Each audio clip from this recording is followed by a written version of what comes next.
Hello everyone. Last lecture में हमने isothermal process की बात की थी। आइसोथर्मल प्रोसेस, यस, क्या होता है आइसोथर्मल प्रोसेस? तो ये वो थर्मोडायनेमिक प्रोसेस है जहां पर when a thermodynamic system changes its state, there will be change in pressure, there will be change in volume, but temperature जो है वो आपका कांस्टेंट रहेगा। It means delta T, that is change in temperature would be zero. ठीक है, अगर change in temperature zero है या फिर आप कह सकते हो अगर टेम्परेचर कांस्टेंट है तो there will not be any change in internal energy of the system as well. ये हमने कल के लेक्चर में एक्सप्लेन किया था। फिर सेकंडली हमने क्या समझा था कि अगर डेल्टा यू मतलब चेंज इन एनर्जी कांस्टेंट हुआ तो as per first law of thermodynamics, whatever be the amount of heat exchange in between system and surrounding, that will be exactly equal to amount of work done in between system and surrounding। ठीक है, फिर third हमने देखा था equation of state. तो equation of state क्या था? यहाँ पर अगर टेम्परेचर कांस्टेंट है तो जो हमारा बॉयल्स लॉ है वही बनता है इक्वेशन ऑफ स्टेट, और उसके हिसाब से pressure is inversely proportional to volume होता है बॉयल्स लॉ के हिसाब से। तो यहाँ पर हम बोल सकते हैं PV is equal to constant, pressure into volume is constant. और अगर प्रेशर इनटू वॉल्यूम कांस्टेंट हुआ तो P1 V1 is equal to P2 V2 and that would be constant, right? या फिर आप PI VI is equal to PF VF भी लिख सकते हो जो कि कांस्टेंट है। तो यहां से हम बोल सकते हैं भैया PI upon PF would be equal to VF upon VI। ठीक है, ये सारी चीजें थी। देन फोर्थ क्या देखा था हमने? अगर हमें delta Q that is amount of heat exchange या फिर the amount of work done, इसका एक्सप्रेशन निकालना है तो वो एक्सप्रेशन हमने डिराइव किया था लास्ट लेक्चर में। कितना निकल कर आया था वो? That was nRT ln VF upon VI, final volume upon initial volume, right? Also अगर इस ln को मैं log टू द बेस 10 के फॉर्म में लिखना चाहूँ तो that would B 2.303 nRT log of VF upon VI। ठीक है, final volume upon initial volume. अगर इसी फॉर्मूले को अगर हमें in the form of change in pressure बताना होगा तो ये क्या हो जाएगा? That would be simply nRT ln VF upon VI की जगह PI अपॉन PF। ठीक है, और अगर ln हटा के log टू द बेस 10 लिखना है तो 2.303 nRT log of PI upon PF चलेगा। इसके बाद में हमने क्या करे थे? कुछ पीवी डायग्राम्स, टीवी डायग्राम या पीटी डायग्राम जो है for thermal isothermal expansion and isothermal compression, अलग अलग केसेस में क्या आती है उसको स्टडी किया था। And we have also seen कि आइसोथर्मल प्रोसेस में मान लीजिए ये पीवी डायग्राम में निकाल रहा हूँ तो जो आइसोथर्म्स होते हैं, आइसोथर्म्स मतलब अलग अलग टेम्परेचर पर जो कर्व निकल कर आते हैं for state change in case of thermodynamic system, वो कभी भी इंटरसेक्ट नहीं करेंगे। दूसरी चीज जो स्पेसिफिक हीट कैपेसिटीज होती है वो क्या होती है? Specific heat capacity for isothermal process जो आएगी वो हमेशा क्या आएगी? That would B infinite. क्यों इनफाइनाइट? क्योंकि आइसोथर्मल प्रोसेस में सिस्टम का टेम्परेचर चेंज नहीं होता है। आप कितना भी हीट ऐड करते रहो there will not be change in temperature, और इसीलिए स्पेसिफिक हीट कैपेसिटी को हम इनफाइनाइट कंसीडर करते हैं। ठीक है, आज का ये जो पर्टिकुलर लेक्चर है इसमें हम क्या पढ़ेंगे? We will be studying isobaric process. Isobaric process, देखो आइसोबेरिक प्रोसेस को ही हम बोलते हैं कांस्टेंट प्रेशर थर्मोडायनेमिक प्रोसेस। देखिए अब कांस्टेंट प्रेशर थर्मोडायनेमिक प्रोसेस इसका मतलब होगा system will change its state from initial to final, और जो स्टेट वेरिएबल्स है कौन से? Such as temperature and volume. So volume and temperature they will change but pressure will remain constant. ठीक है, और अगर प्रेशर कांस्टेंट रहता है तो I can write delta P is equal to zero. So सबसे पहले तो ये हो गया कि in case of isobaric process delta P would be equal to zero. चलेगा। नाउ सेकंड आपको याद रखना है, even though there will not be change in the pressure but whatever be the heat either it will be supplied to the system और taken out from the system, ये होगा at constant pressure and that will be exactly equal to change in internal energy plus amount of work done. अब यहां पर ध्यान रखने वाली बात क्या है? देखिए मान लेते हैं कि this is a cylinder which is fitted with massless frictionless piston and this is my system। Okay, अब होगा क्या? मान लीजिए इनिशियल प्रेशर सिस्टम का P है और मैं some amount of heat supply कर रहा हूँ, delta Q amount of heat यहाँ पर सप्लाई कर रहा हूँ, ऐसे हम मान के चल रहे हैं। तो क्या होता है, सिस्टम अपना प्रेशर तो चेंज नहीं करना चाह रहा है, और हीट जो है वो हीट तो ऐड होते ही जा रही है। तो शुरुआत में क्या होगा, ये जो कांस्टेंट प्रेशर, मतलब ये जो हीट ऐड हो रही है और सिस्टम को अपना प्रेशर कांस्टेंट बना के रखना है, तो इस दौरान सबसे पहले फर्स्ट काम ये करेगा, सिस्टम अपना इंटरनल एनर्जी चेंज करेगा। मतलब अगर हीट सप्लाई हो रही है तो सिस्टम की खुद की एनर्जी इंक्रीज होगी, तो आपको जो डेल्टा यू है वो पॉजिटिव मिलेगा। अगर इसी प्रोसेस में हीट अगर मैं सिस्टम से बाहर लेकर जाता तो डेल्टा यू जो है वो निगेटिव हो जाता, क्योंकि final internal energy would have been less than that of initial. Secondly, एक बार इंटरनल एनर्जी चेंज होगी तो सेकंड टास्क क्या होता है, प्रेशर को कांस्टेंट बनाए रखने के लिए हमारी ये जो सिस्टम है, सिस्टम खुद को क्या करने लगती है, एक्सपांड करने लगती है। और एक्सपांड करते समय it will do some work on the piston, because of which piston will move in the forward direction and work done will happen. So I can write secondly work done will takes place. तो यहाँ पे तीनों चीजें अपना role play करेगी, delta Q which is addition और removal, delta U and delta W which is our work done. ठीक है, अब यहाँ पे जो डेल्टा यू पार्ट है which is change in internal energy, ये जब हो रहा होता है तो क्या होता है, when I am supplying heat, बहुत ध्यान से समझो इसको, when I am supplying heat, initially system क्या करेगा, हीट एब्जॉर्ब करते चलेगा। ओके, हीट एब्जॉर्ब जब वो कर रहा होगा तो हम ये कहेंगे कि जो वॉल्यूम है सिस्टम का, इनिशियल वॉल्यूम, उसको वो चेंज करते बैठ रहा है क्या, अभी नहीं, फिलहाल तो वो एनर्जी को सिर्फ कंज्यूम कर रहा है, राइट। अब वो एनर्जी को कंज्यूम कर रहा है, वॉल्यूम चेंज नहीं हो रहा है, तो हम ये कहेंगे कि जो भी चेंज इन इंटरनल होगा सिस्टम का, that will be exactly equal to the amount of heat system takes or system gives at constant volume। ठीक है, in case of absorption of heat, जो आपकी इंटरनल एनर्जी बढ़ेगी उस दौरान सिस्टम का वॉल्यूम कैसे रहेगा, कांस्टेंट रहेगा।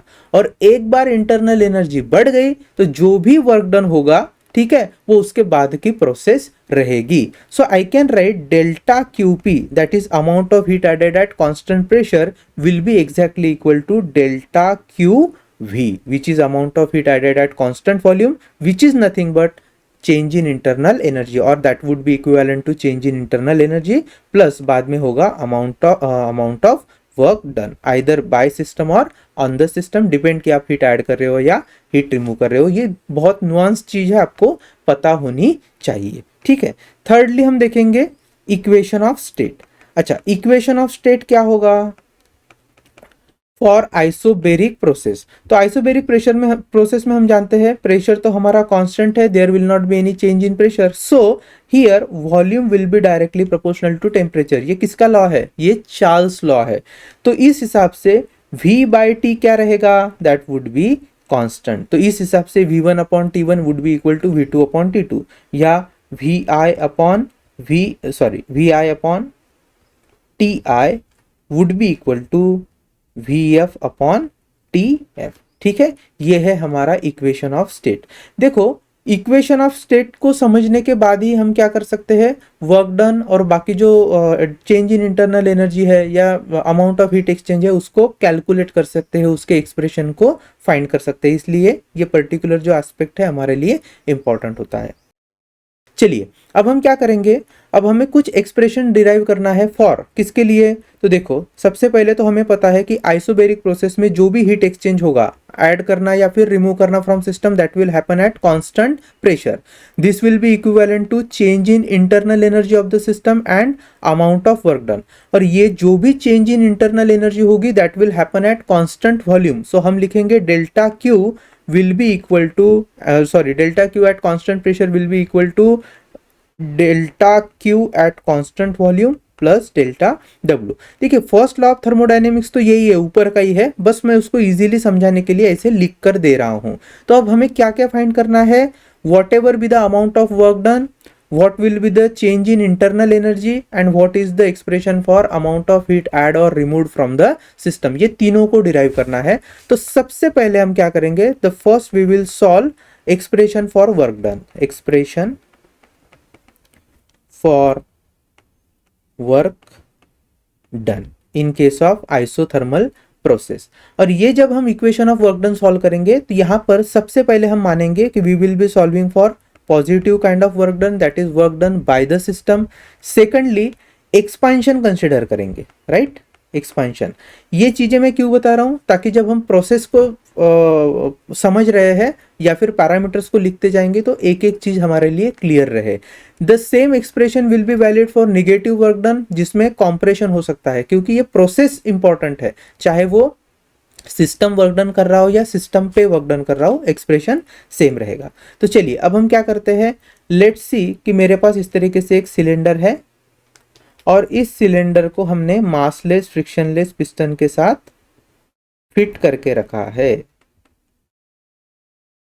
चलेगा। नाउ इमेजिन कि इस पर्टिकुलर सिलेंडर के अंदर n mole of ideal gas है, that ideal gas will act as a system for me. चलो नाउ चूंकि ये आइसोबेरिक प्रेशर है, आइसोबेरिक प्रोसेस है, तो इनिशियल जो प्रेशर होगा सिस्टम का that will be exactly equal to final pressure. लेकिन जो इनिशियल वॉल्यूम है that will get change to final volume. कैसे, जब मैं सिस्टम में बाहर से सॉरी जब मैं सिस्टम में मान लीजिए हीट ऐड कर रहा हूं, delta Q is being added to the system. Initially system क्या करेगा, हीट को एब्जॉर्ब करेगा, हीट को एब्जॉर्ब करने के बाद वो अपनी इंटरनल एनर्जी बढ़ा लेगा और उसके बाद में there will be expansion taking place, due to which this particular piston which is let's say initially at position 1, इसको मैं पोजीशन 1 मार्क कर रहा हूं, ठीक है, it will move, this piston will move to next position, यहां पे वो चले जाएगा, राइट, टू द पोजीशन 2। तो और initial volume will change to final volume. वैसे ही इनिशियल टेम्परेचर अगर सिस्टम का Ti है तो then after expansion the temperature will become Tf, चलेगा। दूसरी चीज, चूंकि ये एक आइसोबेरिक प्रोसेस है तो इक्वेशन ऑफ स्टेट के हिसाब से हम क्या बोलते हैं, volume is directly proportional to temperature.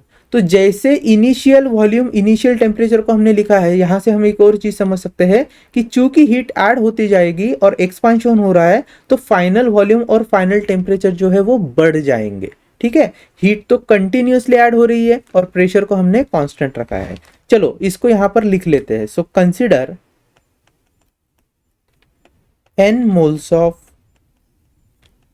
Ideal gas enclosed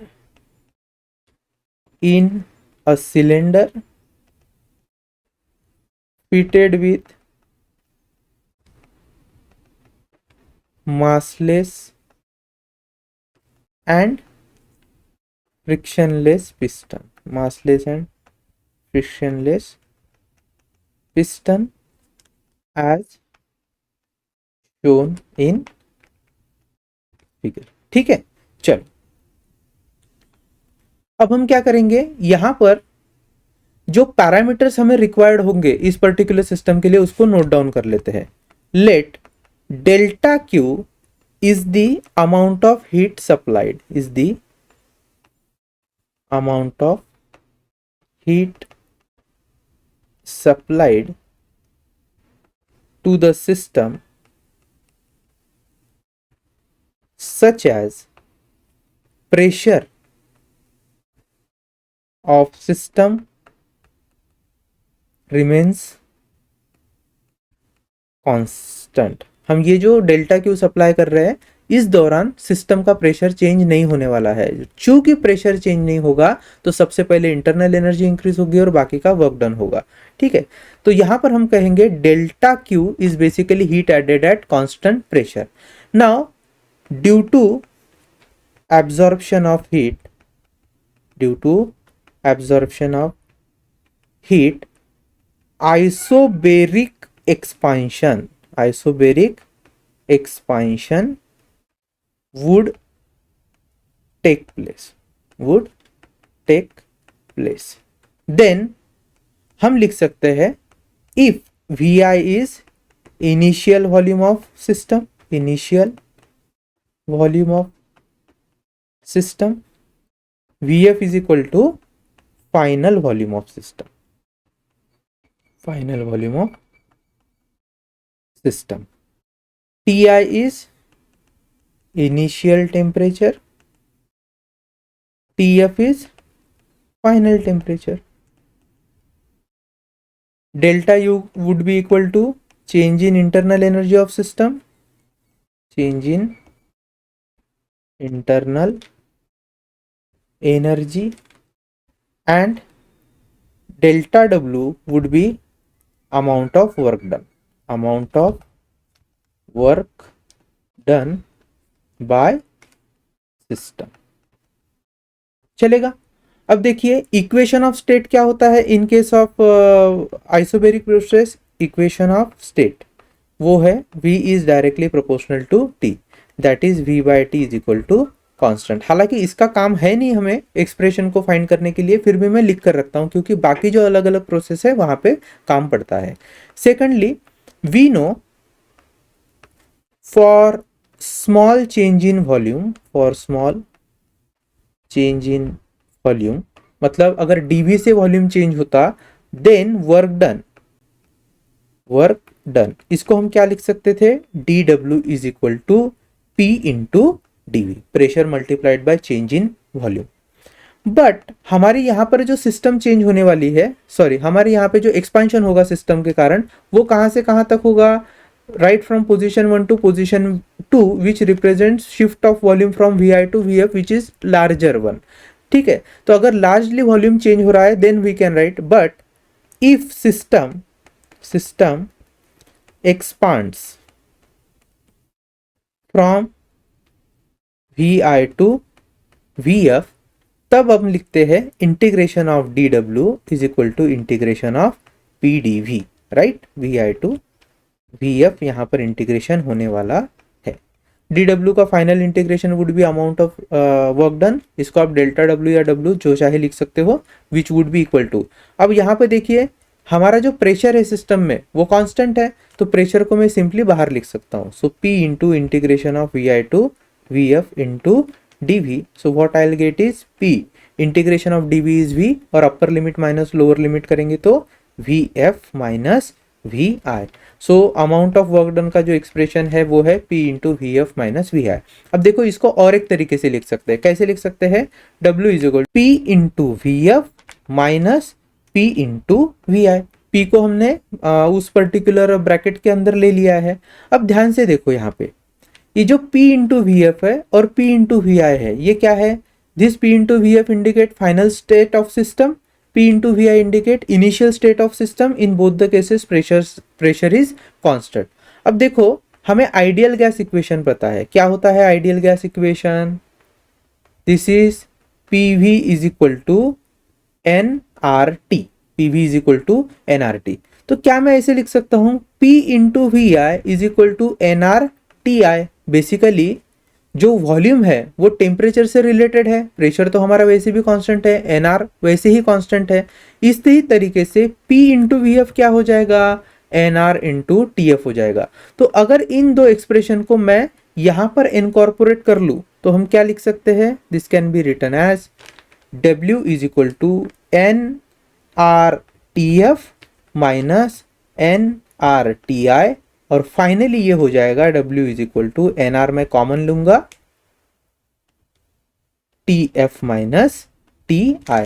तो एक तरीके से आप बोल सकते हो कि amount of work done would be equal to NR delta T। ठीक है, सो एक तरीके से तो P इंटू डेल्टा V, देखिए P इंटू डेल्टा V ये एक्सप्रेशन है वर्क डन का, and similarly NR delta T this is also expression for work done in case of isobaric process. चलेगा, अब हम क्या करेंगे, expression for change in internal energy and expression for amount of heat exchange उसको find करते हैं। So secondly we have to find expression for change इन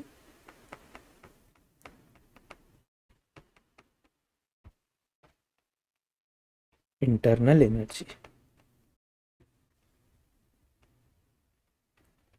देखो ध्यान से समझो, ये सिस्टम था मेरा, this was my piston, right, and what I did, I have added some amount of heat at constant pressure. System ने अपना सबसे पहले इंटरनल एनर्जी चेंज किया। जब ये इंटरनल एनर्जी चेंज हो रहा था, इट मीन सिस्टम ने क्या किया था, हीट को एब्जॉर्ब किया था और धीरे धीरे सिस्टम के मॉलिक्यूल्स की काइनेटिक एनर्जी बढ़ रही थी।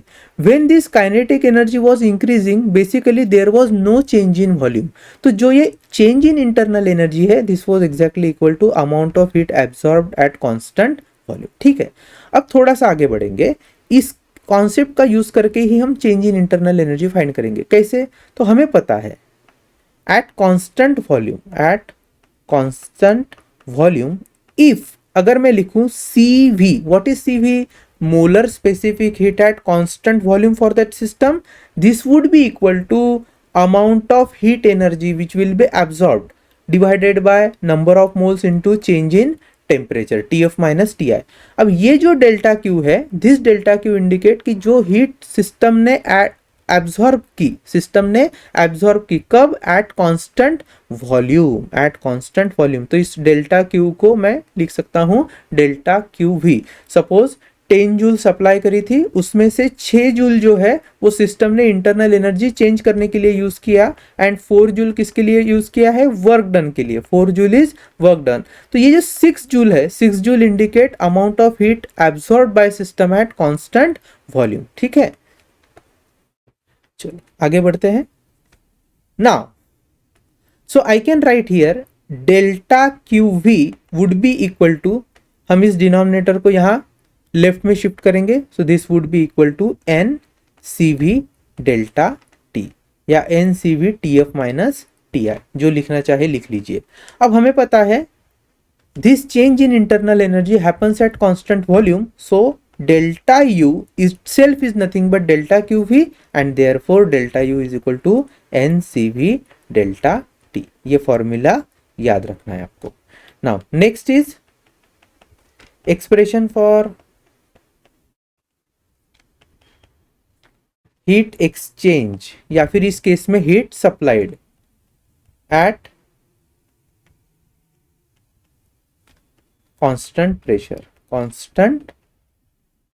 प्रेशर। तो हमें लिखना है, देखिए एज पर first law of thermodynamics, delta Q is exactly equal to delta U plus delta W. अब डेल्टा यू का एक्सप्रेशन क्या है? N C V delta T plus delta W क्या हो जाएगा? N R delta T. हमने थोड़ी देर पहले इसको कैलकुलेट किया है, एन आर डेल्टा टी। तो चलो इस हिसाब से क्या क्या कॉमन आ रहा है? N delta T is common and we have is C V plus R. ठीक है, this is the expression for delta Q. अब ध्यान से देखो, अब देखिए हमें मेयर्स रिलेशन पता है। मेयर्स रिलेशन क्या होता है? Mayer's relation Cp minus CV is equal to R. Molar specific heat at constant pressure minus molar specific heat at constant volume is equal to universal gas constant. यहां पर क्या मैं Cp को R plus CV लिख सकता हूं? बिल्कुल। और अगर Cp is equal to R plus CV है तो हम लिख सकते हैं भैया delta Q which is heat added और removed at constant pressure would be equal to n delta T. R plus CV की जगह हम लिखेंगे Cp, और इसको रीअरेंज करके लिखा जा सकता है N Cp delta T. So amount of heat added at constant pressure in case of isobaric process, or amount of heat removed at constant pressure in case of isobaric process is given by Ncp delta T। तो चलो in a nutshell देख लेते हैं। Expression for work done was P Vf minus Vi, that is delta V, और Nr delta T। delta T को चाहो तो आप Tf minus Ti लिख सकते हो। ठीक है, फिर हमने देखा expression for change in internal energy, that was n C V delta T.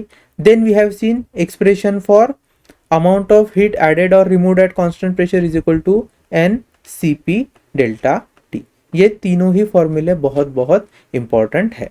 अब हम इसके बाद क्या करेंगे, इन पर्टिकुलर चीजों का एक रिलेशन लेकर आएंगे with respect to adiabatic constant. किसके साथ? Adiabatic constant. सबसे पहले तो हमें पता है एडियाबैटिक कांस्टेंट क्या होता है।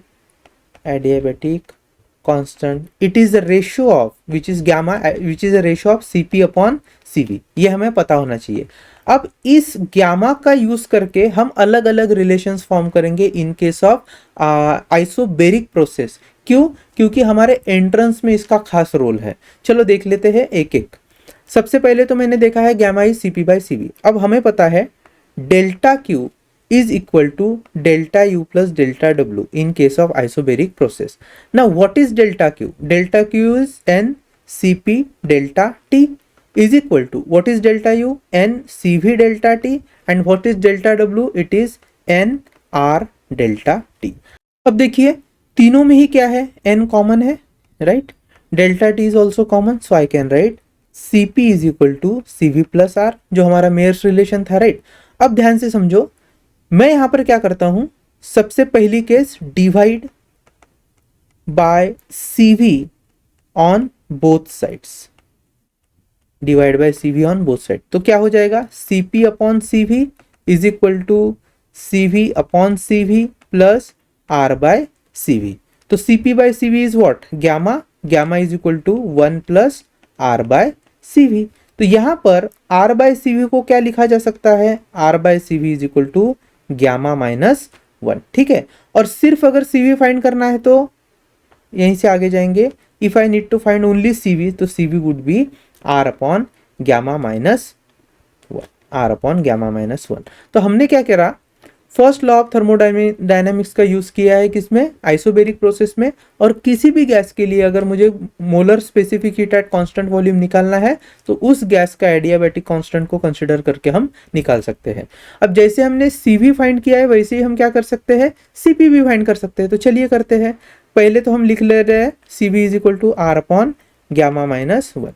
अब we know secondly we are finding Cp, तो as Cp minus Cv is equal to R, चलो Cp is equal to R plus Cv, and here Cv की value I am putting R upon gamma minus 1, तो भैया R common आ गया, क्या बचा है 1 plus 1 upon gamma minus 1, gamma minus 1 से cross multiply करेंगे, so that would be gamma minus 1 plus 1 divided by gamma minus 1, 1 हट गया, so R into gamma upon gamma minus 1, this is the value of Cp, ठीक है? तो Cv हो गया, Cp हो गया।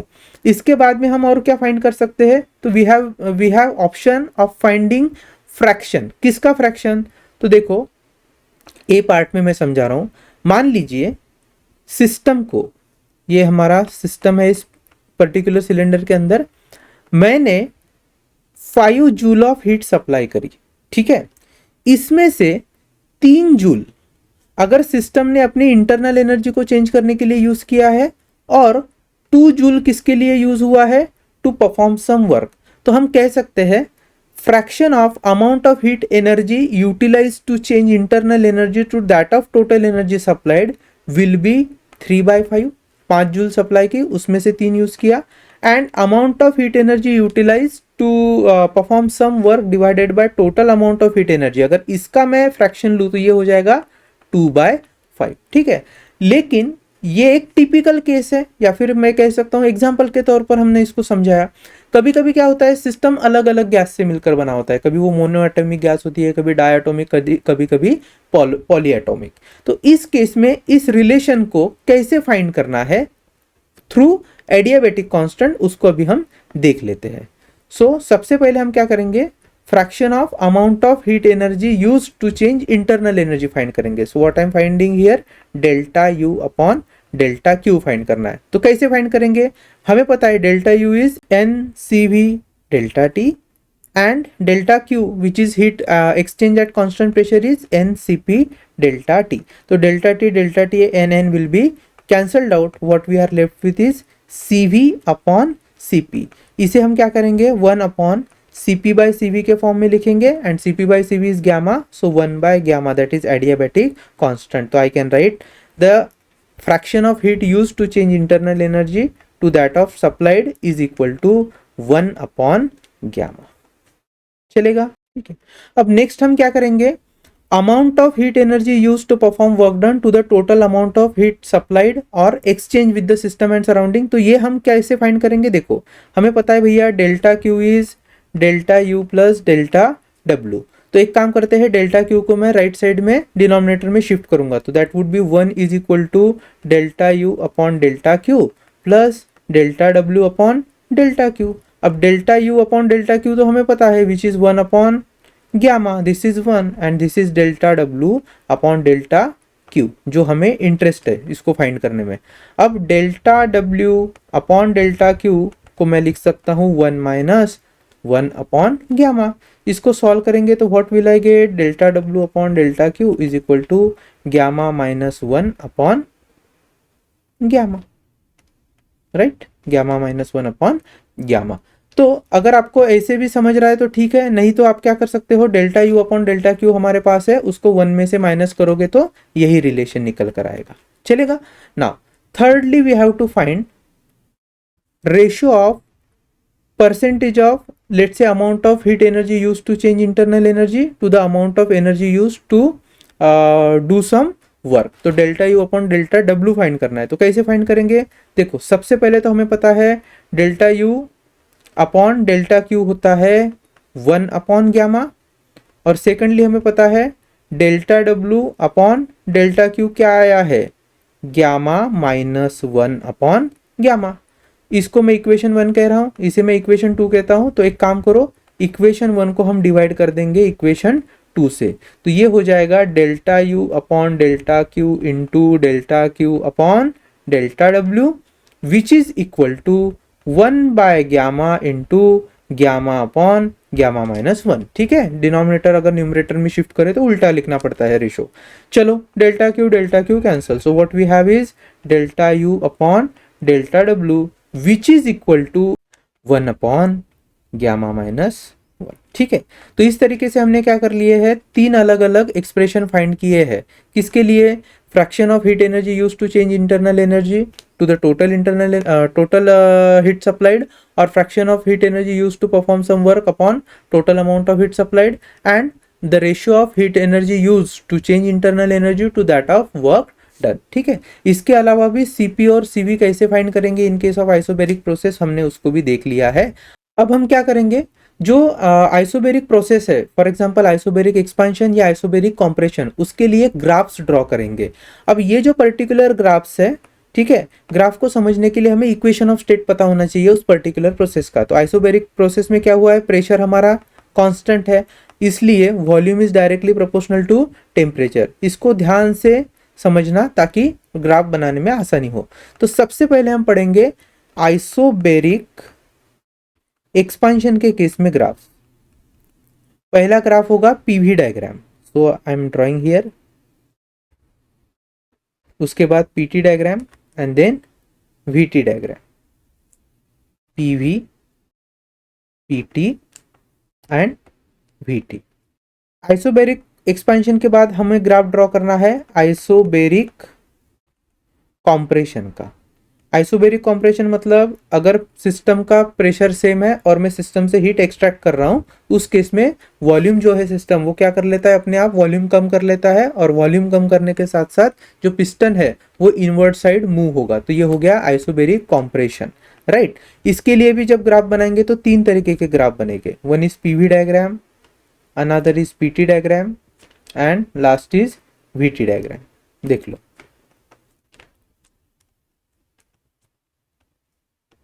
चलो अब देखो, प्रेशर कांस्टेंट है, जहां जहां प्रेशर दिखेगा वहां पे एक स्ट्रेट लाइन खींच देनी है, क्योंकि प्रेशर कांस्टेंट रहने वाला है, नीचे भी वैसे। ठीक है, अब बात करेंगे एक्सपांशन की। जब एक्सपांशन होगा तो वॉल्यूम बढ़ेगा, वॉल्यूम बढ़ेगा मतलब पहली पीवी डायग्राम में, यहां पर आइसोबैरिक एक्सपांशन के केस में हम स्टेट को 1 से 2 एक्सपांशन दिखा सकते हैं। कॉम्प्रेशन में उल्टा होगा, पहले वॉल्यूम ज्यादा था अब वो कम हुआ है, तो ये होगी स्टेट 1 और ये आ जाएगी स्टेट 2, बिल्कुल उल्टा, एक्सपांशन के उल्टा ग्राफ बनेगा।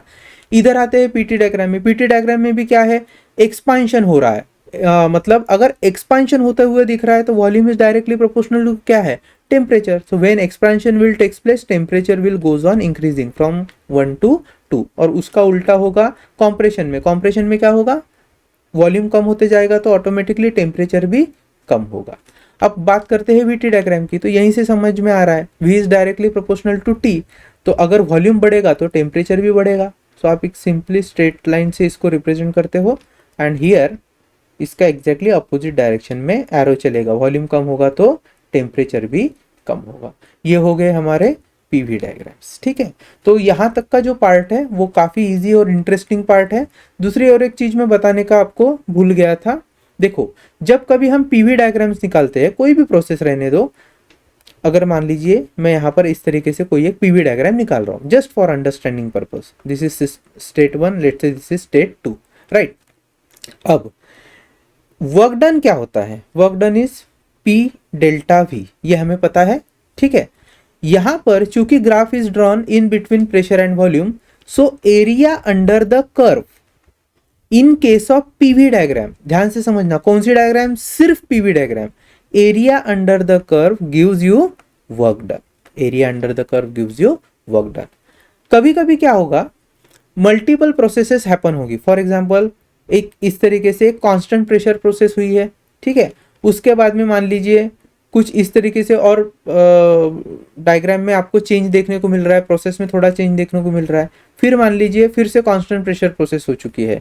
तो इस तरीके से सिस्टम जो है वो मल्टीपल स्टेट से होकर गुजरी है और आपको पूछा जाएगा कि टोटल वर्क डन फाइंड करिए फ्रॉम पीवी डायग्राम। तो कुछ नहीं करना है, area under the curve calculate कर लेना है। जैसे ही आप ये पूरा एरिया कैलकुलेट कर लोगे, you will be getting total amount of work done. ठीक है, इसके साथ साथ एक और केस आती है, for example this is a PV diagram, this is PV diagram. लेकिन यहां पर क्या हुआ है, सिस्टम मान लीजिए पहले स्टेट से सेकंड स्टेट गई, फिर वो सेकंड स्टेट से थर्ड स्टेट गई, थर्ड स्टेट से वो मान लीजिए फोर्थ स्टेट गई और फोर्थ स्टेट से फिर रिटर्न होके फर्स्ट स्टेट पर आई।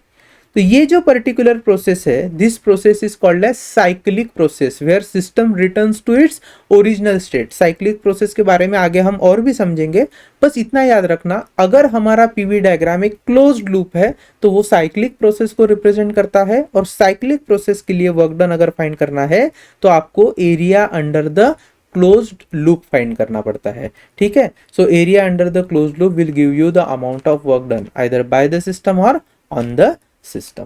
तो इतनी सारी चीजें हैं। अब इससे रिलेटेड क्या करते हैं, कुछ इंपॉर्टेंट सीईटी के जो क्वेश्चंस है वो हम आगे डिस्कस करेंगे। कुछ क्वेश्चंस आइसोथर्मल प्रोसेस के भी होंगे और कुछ क्वेश्चंस जो है इंपॉर्टेंट वो आइसोबेरिक प्रोसेस वाले भी हम लोग देखने वाले हैं। ठीक है, तो चलिए आगे बढ़ते हैं।